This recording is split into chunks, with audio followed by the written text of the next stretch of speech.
All right, we're recording it again. Okay. So we ended off at like what political change needs to happen next. And so I guess the next thing I want to ask is about like, do you think having a geographical space like the Castro or like anywhere else in the world where you've experienced like a high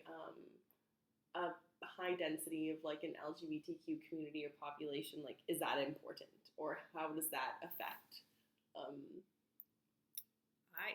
I love that.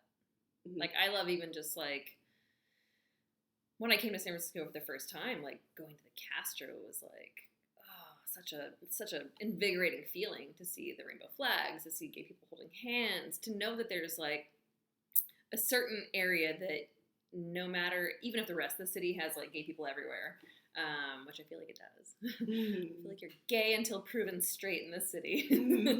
I feel like it was like just so powerful, you know. And now that there's like the rainbow crosswalks, it's just even that much more exciting. And I hope to even people younger than me, they go there and get to feel like this is home. This is where I get to go and just be me.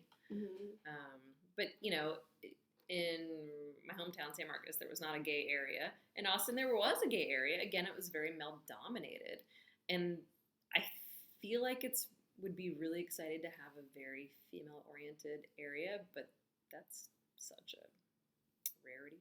I feel like the Mission kind of used to be like where the lesbians lived, and there was a Lexington there, but that's all just gone. What? So sad. So sad. Yeah. So what do you think?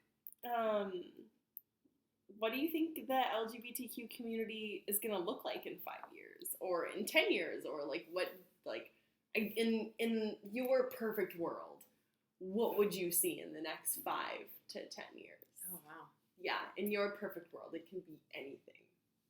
Well, I think in my perfect world, I'd actually really like for there to still be a presence, and for it to, I'd still like for the Castro to still be the gay area in the city. I'd like for there still to be like a lesbian dominated area. I would really like to still have these places you could go and know like, hey, what's up? You're like me, and we can all, I don't know, meet up and have that commonality.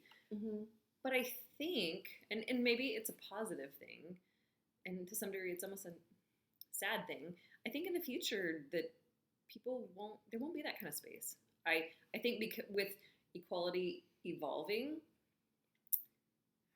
I think I was kind of telling you this before we recorded again. Yeah. It's like I think in the future, maybe even like 100 years in the future, there will just be this fluidity, whether it's in our sexuality. Like maybe I would, be interested in a guy for a little while, or a woman, or at the same time, or whatever, and not have to feel like I have to choose. You would have to define yourself. Yeah. Or maybe it would just be, there would be no like gay or straight or bi or whatever. It would just be like, you are who you are, and that would be how it is. And like, I mean, I love the idea of fluidity. It feels sad to lose the idea of community. But in some ways it's positive to just, think of acceptance. Yeah. And just being who you are. Yeah. What do you think about,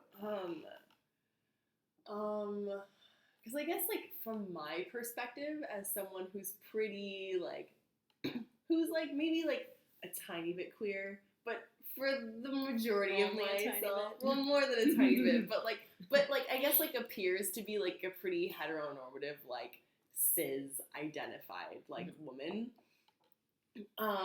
but, like, still wants to be, like, a part of that community and still has, like, friends within that community. Like, how do you see, like, the heteronormative community and the queer community like coming together? Or do you think that would be a good or a bad thing for all of that to come together? Because I feel like in some ways the queer community is afraid to be a part of the heteronormative community, and then I think some people who are heteronormative who kind of want to be a part of this like queer community and movement are a little bit afraid of like being rejected for not being like one of them. Who aren't like who don't fully identify as like queer, like I don't know, how do you see that happening? It's kind of funny. I don't know that I'm sure there are very more political people that don't want that kind of assimilation to happen, but I'm not sure that the majority of people who are in a